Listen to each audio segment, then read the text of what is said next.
Good evening, everybody. Uneducated Economist here. Thought I'd share with you a mail call that I have. I already opened up the mail. I tried doing the video. I kind of screwed it up, so I'm going to have to share with you guys what was in the mail, even though I've already opened it. But it comes from our buddy UFO Engines, who does a great job of sending me some really good stuff. And he sent me a handful of books that I want to show you what he sent me here. The first one, Taking the Stress Out of Homework.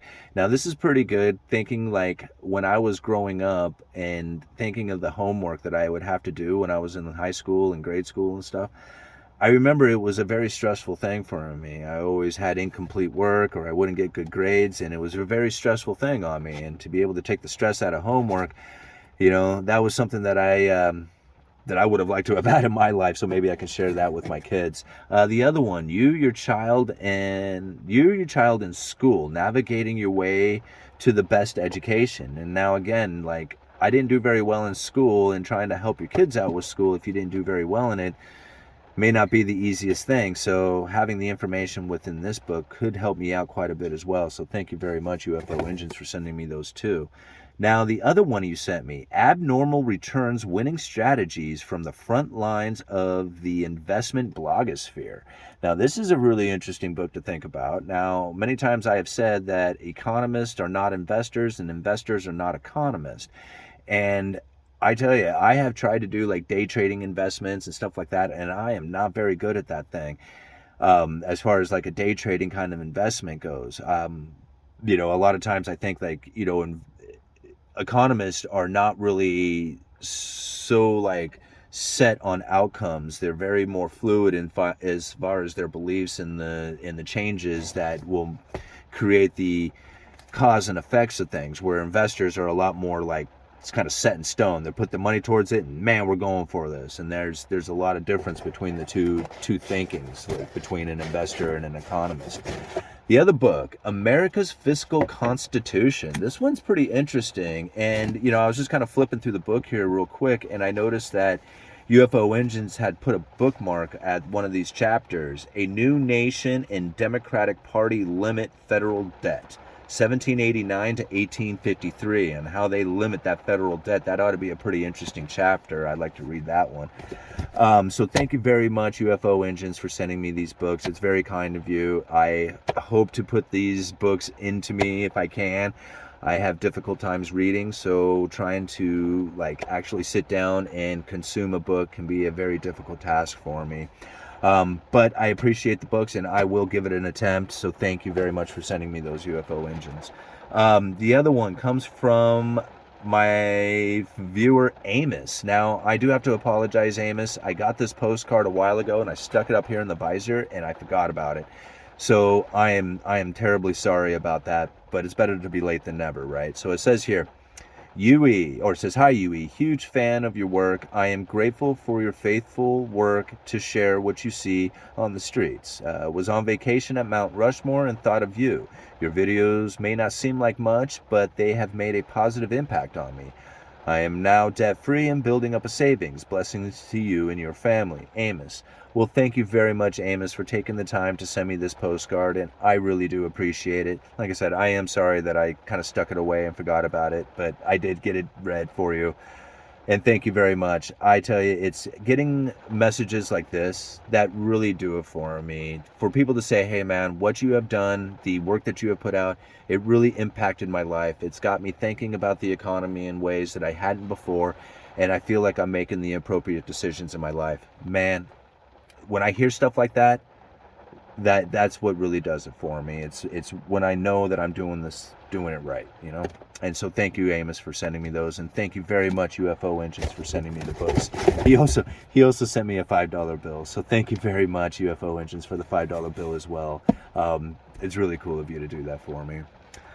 Just wanted to talk briefly. Let's talk about the economics. I wanted to talk briefly about the rise in repossessions of vehicles. And this is something that we knew was going to take place. We knew that after the interest rates were to rise and the impact on the economy started to slow down, that people would start feeling the pain, and cars would be one of the first things they're going to let go. Now, if you think about it, people went out and spent way too much money on vehicles. You looked at the used car market and it shot up way above what it should have been. People were spending more on vehicles the year after or years after that they were purchased than the purchase price of the vehicle, right?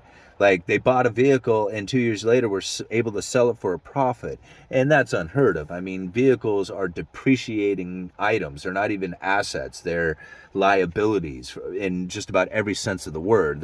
It costs maintenance, insurance, payments, all the stuff that goes into a vehicle.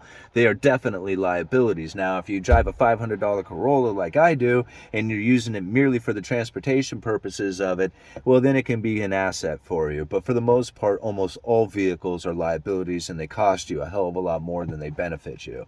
And that's where people are starting to realize it as they, feel the pain of the inflation cutting into their necessities that they have out there, like their power bill, their food bill, all these like things that they need in their life.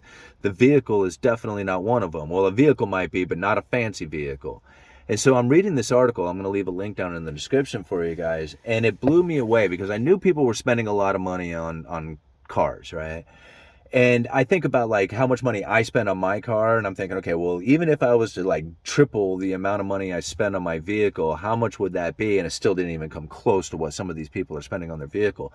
Anywhere from $700 to $1,000 a month somebody spends on driving a car.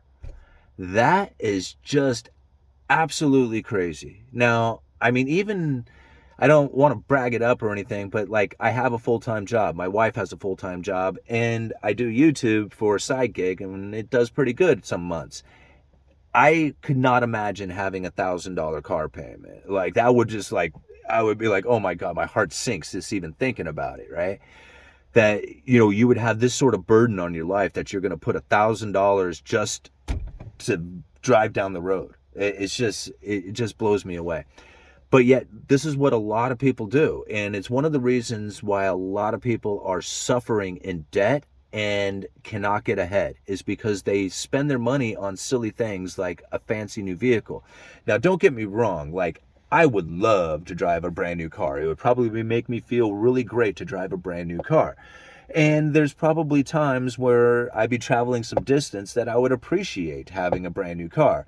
But for the most part, I drive my vehicle for about 10 or 15 minutes a day, and I don't need it to be that nice, and I don't have that much status and that I need to be driving some fancy luxury car. It's just like none of that stuff makes any kind of sense to me.